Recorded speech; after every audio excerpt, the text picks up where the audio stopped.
Hello everyone, and welcome back to In the Jumpseat, the podcast for WestJet component members and other listeners. Today we want to talk about an important step in the negotiation process. On April 27th, the WestJet Mainline Bargaining Committee issued formal notice of dispute. We're going to break down what it is, why we filed it, what it changes, and what it means for you as a member. I'd like to welcome back Alia Hussain, president of CUPE 8125. Alia, thanks for joining us again. It's been a while since our last podcast episode. Can you give us a brief update as to where things are at within the local? Thanks, Cameron. Yeah, there's been a lot going on for CUPE Local 8125 these last few months. We've continued negotiations for WestJet Mainlines, where we have been at the bargaining table for more than 7 months. We more recently issued notice to bargain for WestJet Encore and had their first week of negotiations in April. In addition, there are key work happening with the federal government's probe into unpaid work, advocacy for Bill C-247 and Bill C-250, as well as federal lobbying around the review of the Canada Labour Code. That certainly is a lot on the go. And the focus of today's podcast will be more around the recent step taken by the Mainline Bargaining Committee, which was the recent notice of dispute that occurred. To start off with a common question, can you explain what is notice of dispute? A notice of dispute is a formal step under the Canada Labour Code that tells the government, the union, and the company have reached an impasse in negotiations and need help in moving the process forward. In our case, the union is requesting the appointment of a neutral third party called a conciliator. Their role is to work with both sides to try to help us reach an agreement. This step happens when bargaining has started and continuing discussions the same way is no longer producing any results or meaningful progress. The local has appointed 2 conciliation officers to assist in reaching the deal. It's important to understand that conciliation is not arbitration. The conciliator does not decide the outcome or impose contract language on either side. Their role is simply to help both parties continue working towards negotiated agreement. And this didn't come out of nowhere, right? Not at all. We've been in bargaining for over 7 months. Early on, there was some initial movement on non-monetary items, but over time, we found that it has slowed down significantly. We have found that the balance of where articles are sitting are often with the company and not the bargaining committee. The bargaining committee has worked tirelessly to provide the company with timely responses while focusing on solution finding at the table. So this step isn't sudden. It's the result of a pattern. We've been clear in the past, our past updates, that if progress is stalled, escalation would be the next step, and that's where we find ourselves now.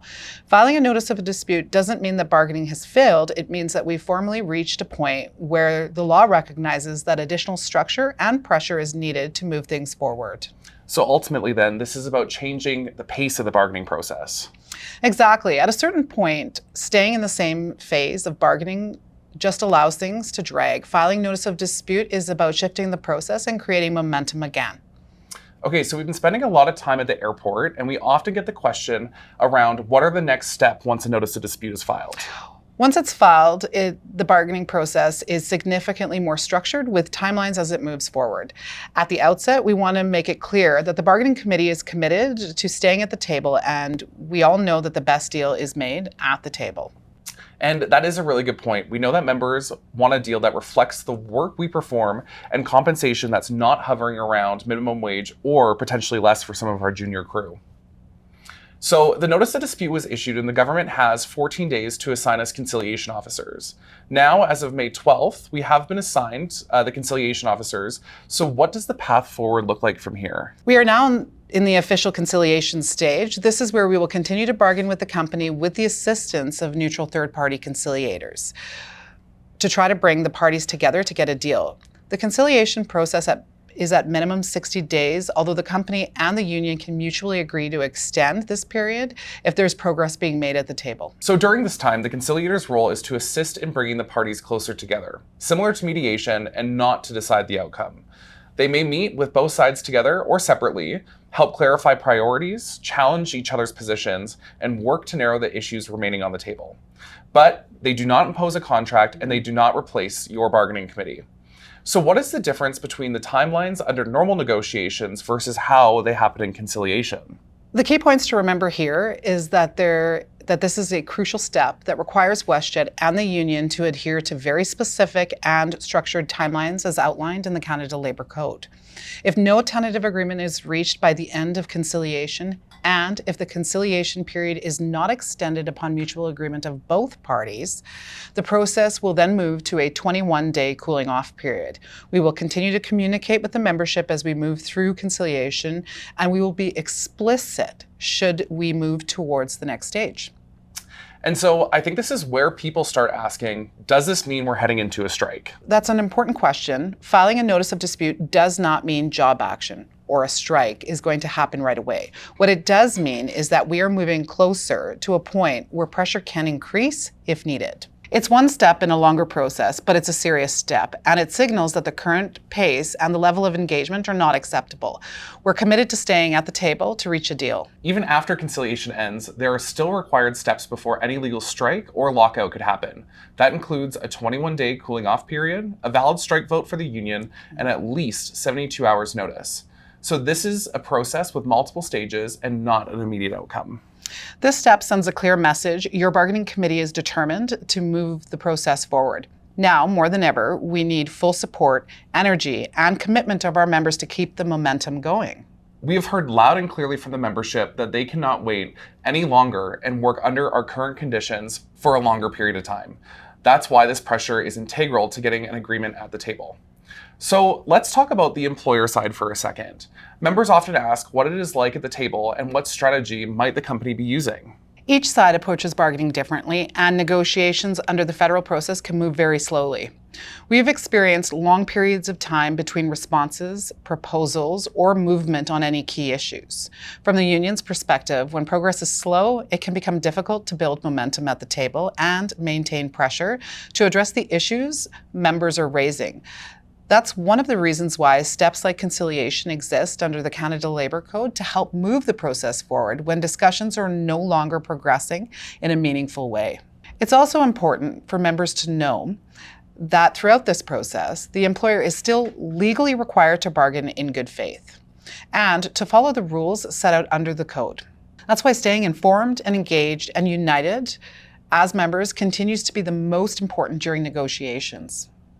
So if things aren't moving enough at the table, what are some things that the membership can do to help move it forward? The biggest factor is member engagement and participation. Bargaining does not happen in isolation. The tone at the table is directly influenced when the employer sees the members. This includes things like participating online chat forums and, we'll call it out directly, Facebook. When they see members are engaged, members are talking to each other, members are showing visible signs of unity, members have strong participation in actions. That's all what creates pressure. Even small things like wearing your union pin, sharing official union material, sends a signal that members are paying attention and that they're connected to their union. So members aren't just watching this process, they're part of it.